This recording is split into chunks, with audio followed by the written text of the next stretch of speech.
Student ये revision exercise हमने शुरू की हुई है और उसका क्वेश्चन नंबर पार्ट 7 है। इफ़ ए 3 - 7 - 4 2 ए तो देन -a। तो असल में आपने इसके अंदर ए का नेगेटिव फाइंड करना है। तो negative of matrix A find करना है। तो ए आपको दिया हुआ है, ए आपके पास है जी 3 - 7 - 4 2। तो ये ऑब्जेक्टिव टाइप क्वेश्चंस हैं। तो आपने इसके अंदर -a फाइंड करना है। तो -a के लिए आप ऐसा करें कि इसकी जो हर इंट्री है, इसकी हर इंट्री को माइनस से मल्टीप्लाई कर दें। इस 3 को माइनस से मल्टीप्लाई करेंगे तो ये -3 हो जाएगा। इस -7 को माइनस से मल्टीप्लाई करेंगे तो ये +7 हो जाएगा। इस -4 को माइनस से मल्टीप्लाई करेंगे तो ये +4 हो जाएगा। इस 2 को माइनस से मल्टीप्लाई करेंगे तो ये -2 हो जाएगा। तो इस तरह ये इसका नेगेटिव ऑफ ए, यानी किसी का मैट्रिक्स का नेगेटिव कैसे फाइंड करते हैं कि उसकी हर इंट्री को माइनस से मल्टीप्लाई करते हैं। तो ये इस तरह ये -a आ गया है। इसकी हर इंट्री को माइनस से मल्टीप्लाई किया है। 3 को माइनस से करेंगे -3 तो -7 को करें +7 हो जाएगा। -4 को माइनस से करेंगे तो +4 हो जाएगा और 2 को माइनस से करें तो ये इस तरह नेगेटिव आ गया। तो इसका ये ऑप्शन कौन सा है, इसमें देखें ये ऑप्शन है जी, इसका ये ऑप्शन सही है। ए ऑप्शन 3 जो है -3 में चेंज हो गया, 7 -7 +7 में और -4 +4 में और 2 माइनस, ये ए ऑप्शन सही है इसका। ऑर्डर ऑफ आई, तो आई मैट्रिक्स आपको दिया हुआ है। आई होता है आइडेंटिटी मैट्रिक्स। आई क्या होता है जी, आइडेंटिटी मैट्रिक्स होता है 1 0 0 1। तो इसके अंदर देखें 2 रोज़ हैं और 2 कॉलम हैं। तो इसका ऑर्डर क्या होगा, ऑर्डर होगा m/n। इसका जो ऑर्डर है यानी कि m क्रॉस n। तो m क्या है ना, नंबर ऑफ़ रोज़ हैं 2 हैं और n क्या है 2 है, 2 कॉलम्स हैं 2 क्रॉस 2। तो इसके अंदर आपके पास नंबर ऑफ़ रोज़ जो हैं वो m है, वो आपके पास 2 है और नंबर ऑफ़ कॉलम्स भी इसके अंदर 2 हैं। ये देखें 2 कॉलम्स हैं, एक ये है और एक ये। तो इस तरह ऑर्डर इसका 2/2 2 क्रॉस 2 या 2/2 हो गया। इसका ऑप्शन कौन सी सही है, इसकी ऑप्शन ये वाली सही है। इसकी ऑप्शन ये ए ऑप्शन सही है। If A then A transpose. तो ए आपको दिया हुआ है, ए आपके पास क्या है, इसका पार्ट नंबर 9 है। ए आपके पास है 4 5। आपने ए ट्रांसपोज फाइंड करना है, ए ट्रांसपोज। तो उसके लिए देखें ये एक रो है, इसमें दो रोज़ हैं और हर रो में एक ही एलिमेंट है। तो ये फर्स्ट रो फर्स्ट कॉलम में चेंज हो जाएगी।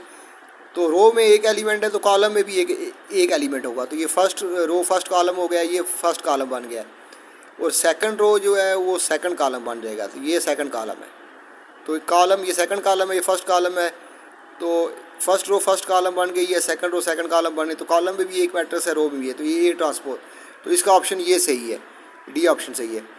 ट्रांसपोज ऑफ ए 6, ये भी एक ट्रांसपोज का क्वेश्चन है कि 6 4। ये मैट्रिक्स आपके पास दिया हुआ है। ये मैट्रिक्स आपके पास क्या है जी, ये आपके पास है 6 4। तो आपने क्या करना है कि इसका ट्रांसपोज फाइंड करना है। तो ट्रांसपोज के लिए मैंने आपको बताया है कि फ़र्स्ट रो जो होगी और फर्स्ट रो बन जाएगी फर्स्ट कॉलम और सेकंड रो जो है वो सेकंड कॉलम बन जाएगी। तो इस तरह ये 6 4 आ जाएगा। तो यहाँ 6 4 देखें कहाँ लिखा हुआ है। तो ये बी ऑप्शन इसका सही है जी। फर्स्ट रो जो है वो फर्स्ट कॉलम बन गया है, सेकंड रो सेकंड कॉलम थी 6 4।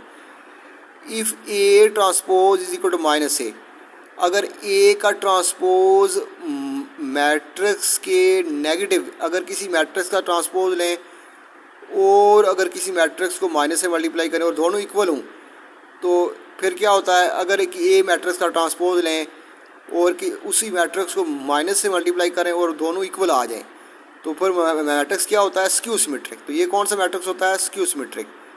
तो if A 4 5 B is then A B the matrix of order. तो ये वही क्वेश्चन वो दोबारा आ गया है ऑर्डर वाला। तो इसमें देखें कि ए आपको दिया हुआ है, ए पार्ट नंबर इसका 12 है। तो ए आपके पास है जी 4 5। तो इसका ऑर्डर देखें, इसका जो ऑर्डर है वो है एम क्रॉस एन। वो क्या है, एम कितना है, एक रो है, दो कॉलम है, एम की वैल्यू 1 है, एन की वैल्यू 2 है। तो ये इसका एम क्रॉस एन हो गया। तो यहाँ से एम क्या है, नंबर ऑफ़ रोज़ 1 है और नंबर ऑफ़ कॉलम्स कितने हैं, कॉलम 2 हैं। एन की वैल्यू 2 है, एम की वैल्यू 1 है, दो कॉलम है और एक रो है। तो ये अगला मैट्रिक्स क्या है, बी मैट्रिक्स।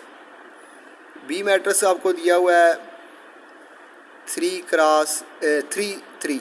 ये कॉलम मैट्रिक्स है क्योंकि इसमें एक कॉलम है। तो इसका ऑर्डर क्या है, इसका जो ऑर्डर है वो है एन क्रॉस क्यू। तो क्यू एन की वैल्यू कितनी है, ए दो रोज़ हैं, एन की वैल्यू कितनी है 2।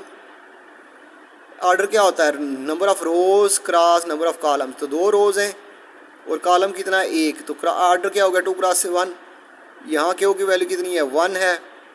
तो इसमें देखें फिर हमें पता है कि ए बी का ऑर्डर, इन दोनों को मल्टीप्लाई करें तो ए बी आता है। तो इन दोनों मैट्रिक्स को अगर मल्टीप्लाई करें तो उसके लिए पहले ज़रूरी है कि number of columns of A. तो ए के अंदर कितने कॉलम है, दो कॉलम है, वो इक्वल होना चाहिए number of rows of B. तो बी के अंदर दो रोज़ हैं तो ये इक्वल है, तो इसलिए हम इनको मल्टीप्लाई कर सकते हैं। तो ए ऑर्डर ऑफ ए बी, इन दोनों को मल्टीप्लाई करने के बाद जो मैट्रिक्स ए बी को मल्टीप्लाई करने के बाद जो मैट्रिक्स आएगा उसका ऑर्डर ऑफ ए बी क्या होगा, एम क्रॉस क्यू। एम क्या है, number of rows of A, Q क्या है, number of columns of B. तो एम की वैल्यू ये देखें 1 है, number of rows of A कितनी है, एक रो है, और क्यू 2 है क्योंकि number of columns of B कितने हैं, दो। क्यू 1 है।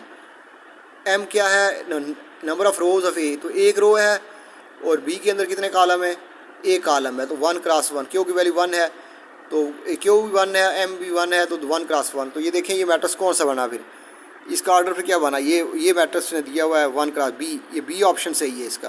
तो 1 क्रॉस 1 कहता है कि द मैट्रिक्स इज़, कौन सा मैट्रिक्स है ये बताएं। अगर ये डायगोनल है, देखें कि ये 4 0 0 4, ये मैट्रिक्स दिया हुआ है, ये डायगोनल है, ये इसका जो है वो प्रिंसिपल डायगोनल है। अगर प्रिंसिपल डायगोनल के ऊपर जो एलिमेंट है वो सेम हो, एक जैसे हों, सेम हो, जैसे ये भी 4 है, ये भी 4 है और बाकी सारे 0 हों, तो वो स्केलर मैट्रिक्स होता है। तो ये कौन सा मैट्रिक्स है, स्केलर। ये कौन सा है, स्केलर मैट्रिक्स। तो ये स्केलर है। ये स्केलर मैट्रिक्स की क्या पहचान है कि ये जो प्रिंसिपल डायगोनल है इसके ऊपर जो एलिमेंट्स होंगे वो सेम होंगे, वो सारे सेम होंगे और बाकी सारे 0 होंगे। तो ये स्केलर मैट्रिक्स है। तो ये ऑप्शन सही है। अब ये कह रहा है, तो ये नेक्स्ट क्वेश्चन है इसका 14 part, if A and B then A minus B find करना है। तो ये सिंपल सा क्वेश्चन है। ए आपको दिया हुआ है, ए आपके पास है 5 4 3 2, 5 4 3 2, और बी क्या दिया हुआ है, बी आपको दिया हुआ है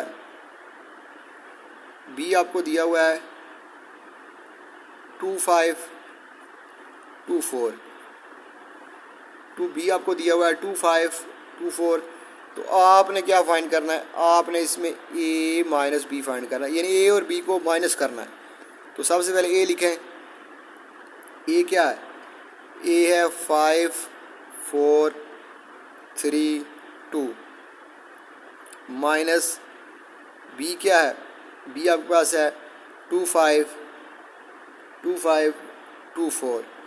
तो माइनस करें, तो माइनस के लिए क्या करेंगे, इनकी कॉरस्पॉन्डिंग एंट्रीज़ को माइनस करें। ये एंट्री फर्स्ट रो देखें, ये फर्स्ट रो है और ये सेकंड रो है, ये फर्स्ट कॉलम है, ये सेकंड कॉलम है। ये entry first row first column में है, आई की वैल्यू 1 है, जे की वैल्यू 1 है। तो ये एंट्री इसमें से माइनस करेंगे कि सेकंड मैट्रिक्स में वो एंट्री इसी पोजीशन के ऊपर होगी।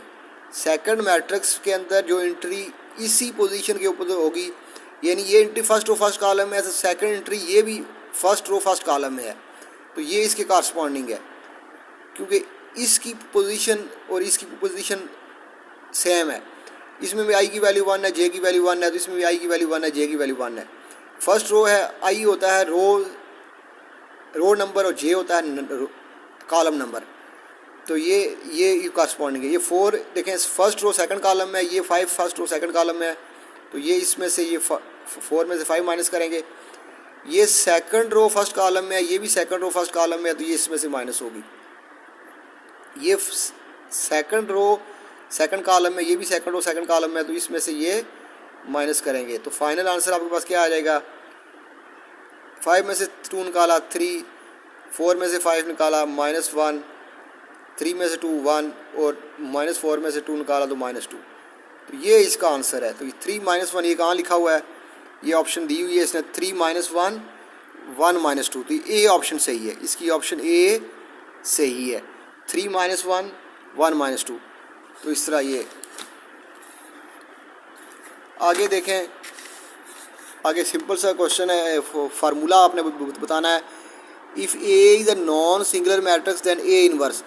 तो ए इनवर्स का फार्मूला होता है, आपने पिछले एक्सरसाइज के क्वेश्चंस में हमने किया है इसको, कि वो होता है adjoint of A divided by A का डिटरमिनेंट। वो क्या होता है? Adjoint of A, C option सही है, adjoint of A divided A का डिटरमिनेंट। अब कह रहा है ए मैट्रिक्स दिया तो ए इज़, तो ए देखें क्या है, इसमें क्या आ रहा है? सिमेट्रिक मैट्रिक्स है, स्क्यू सिमेट्रिक है, सिंगुलर है, नॉन सिंगुलर है। तो ये देखें, ये मैट्रिक्स दिया हुआ है, ए आपको दिया हुआ है 8 16 2 4, 8 16 2 4। तो इसका डिटर्मिनेंट फाइंड करें। देखें इसका डिटर्मिनेंट फाइंड करें, तो इसका डिटर्मिनेंट क्या आएगा? 8 2 16 4। ये इसका डिटर्मिनेंट आ जाएगा 8 16 2 4। तो इसको मल्टीप्लाई करें, इसको क्रॉस मल्टीप्लाई करें, 8 को 4 से, 2 को 16 से, तो ये आ जाएगा 8 क्रॉस 4 माइनस 2 क्रॉस 16। तो ये क्या बनेगा? 8 क्रॉस 4 32, 2 क्रॉस 16 32, तो ये 32 में 32। ये अगर किसी मैट्रिक्स का डिटर्मिनेंट 0 तो वो कौन सा होता है? Singular matrix. तो ये कौन सा मैट्रिक्स है? Singular matrix. अगर किसी मैट्रिक्स का डिटर्मिनेंट 0 के इक्वल आ जाए तो वो सिंगुलर होता है। तो ये ऑप्शन सही है, singular. If for square matrix A transpose is A then A is symmetric. अगर किसी मैट्रिक्स का ट्रांसपोज लें और वही मैट्रिक्स ए वापस वही मैट्रिक्स आ जाए, अगर किसी मैट्रिक्स के ऊपर ट्रांसपोज की ऑपरेशन अप्लाई करें और वही मैट्रिक्स वापस ए आ जाए, तो वो कौन सा होता है? सिमेट्रिक। तो ये बी ऑप्शन सही है। तो इसमें सी था, इसमें बी। तो ये स्टूडेंट्स, अगर आपको मेरी वीडियो पसंद आ रही हो, लाइक करें, शेयर करें और सब्सक्राइब करना ना भूलें। अल्लाह।